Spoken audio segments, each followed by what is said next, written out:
Olá, olá, bom dia a todos. Espero que todos vocês estejam bem. Eu não tô, mas não importa, porque hoje a gente vai falar da impressão 3D de edifícios. Ai, Breno, mas por que você não teve um dia bom? É segredinho, quem sabe sabe. Ah, Roda a vinheta.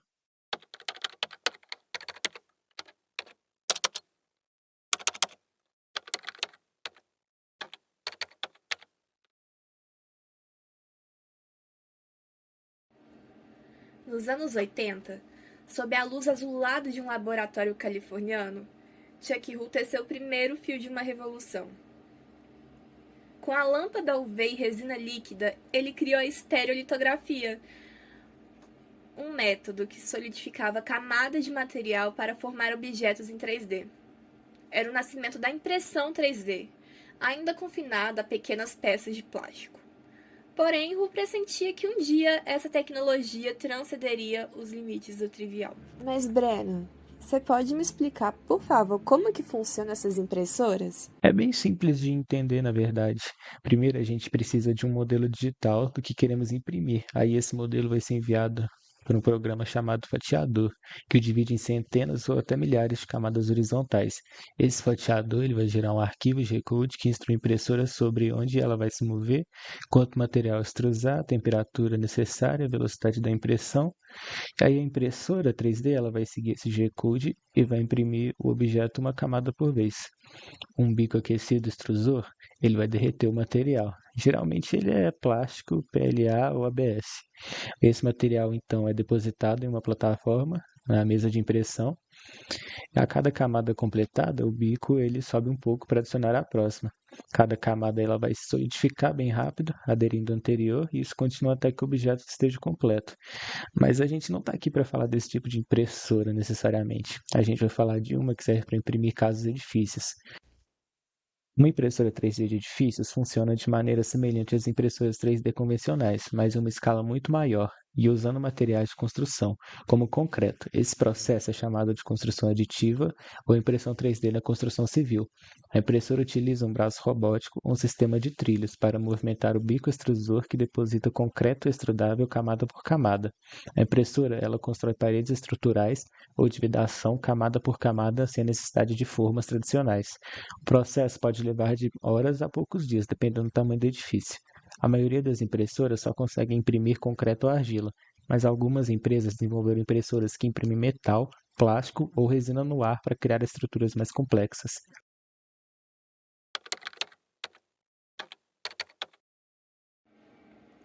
A impressão 3D na construção civil chegou como quem veio de outra dimensão, porque ela muda o jogo de uma forma quase mágica. Uma das maiores vantagens é a velocidade.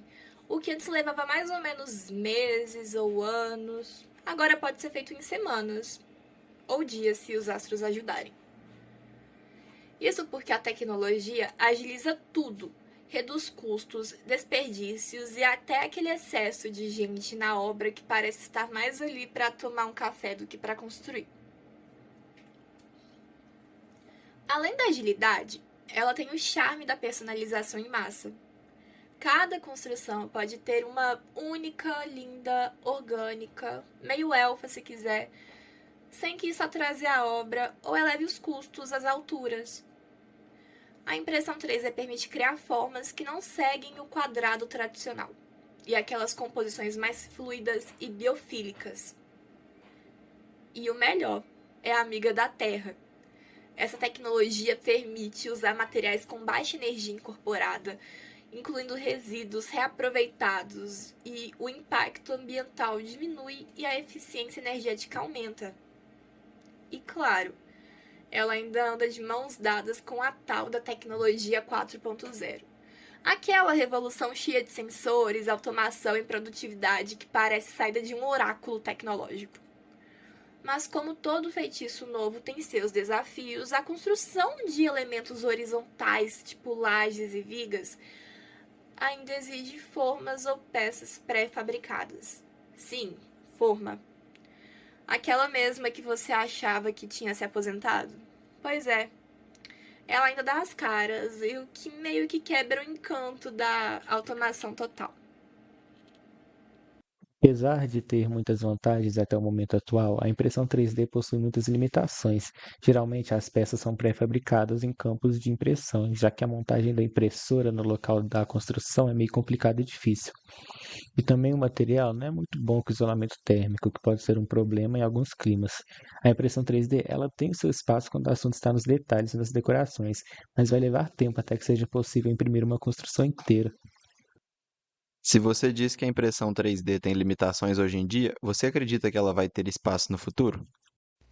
Muitas empresas estão investindo nela, pois acreditam que pode ser o futuro, mas hoje em dia acredito que ela seja mais experimental. Quando conseguimos imprimir metal tão rápido quanto imprimimos concreto, aí o futuro sim vai chegar.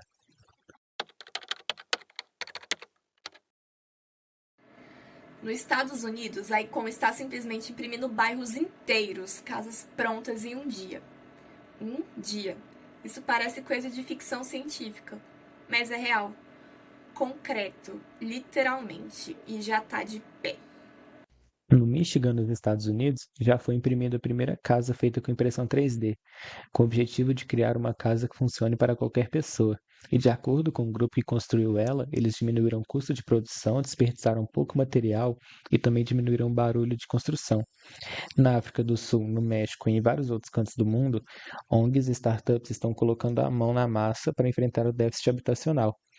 E também algo muito interessante é que nesse mês, dia 28, vai abrir um Starbucks que foi construído com a impressão 3D, o primeiro drive-thru funcional que foi construído dessa forma.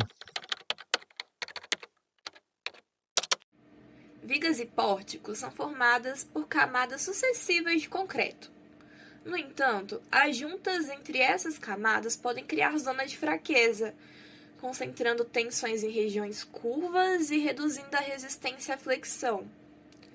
Mas para contornar isso, os engenheiros têm incorporado materiais complementares, como fibras ou inserções metálicas, o que reforça os pontos críticos e garante a estabilidade da estrutura. Por fim, enfrentamos o desafio dos vãos livres.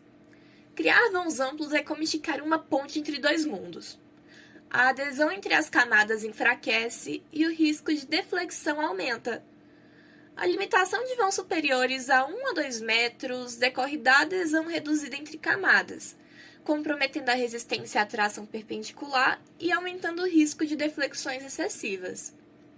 Soluções incluem reforços híbridos, topologias otimizadas e uso de formas temporárias, e escoramento, e até que ajudam, mas ainda dependem de apoios temporários.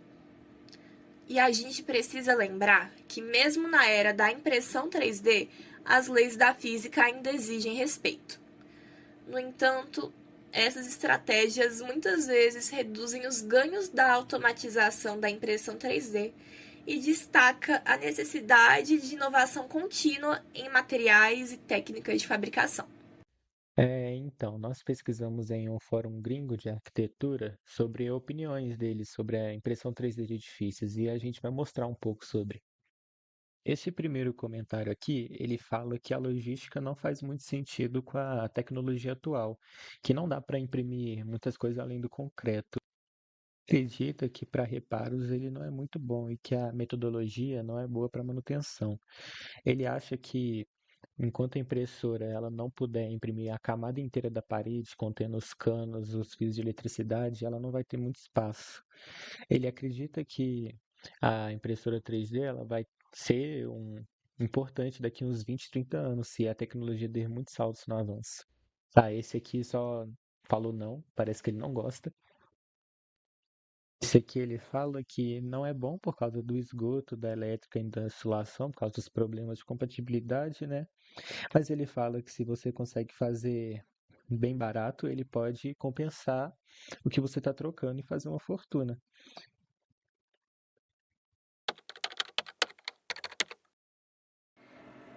E o futuro? Meu bem, o futuro brilha mais que superlua em céu limpo. A ideia é construir bairros inteiros em tempo recorde, com soluções sustentáveis, inteligentes, conectadas, quase como se a arquitetura tivesse feito um retiro espiritual com a tecnologia e voltado plena. E segura essa, tem gente falando sério sobre imprimir casas na Lua. Sim. A NASA está estudando usar o próprio solo lunar como matéria-prima para criar abrigos fora da Terra. Um pequeno passo para a impressora e um grande passo para a humanidade. Com a ajuda da inteligência artificial e de ferramentas como o BIM, tudo vai ficando mais preciso, automático e eficiente. É como se a obra começasse a se desenhar sozinha e a tecnologia só desse aquela conferida final.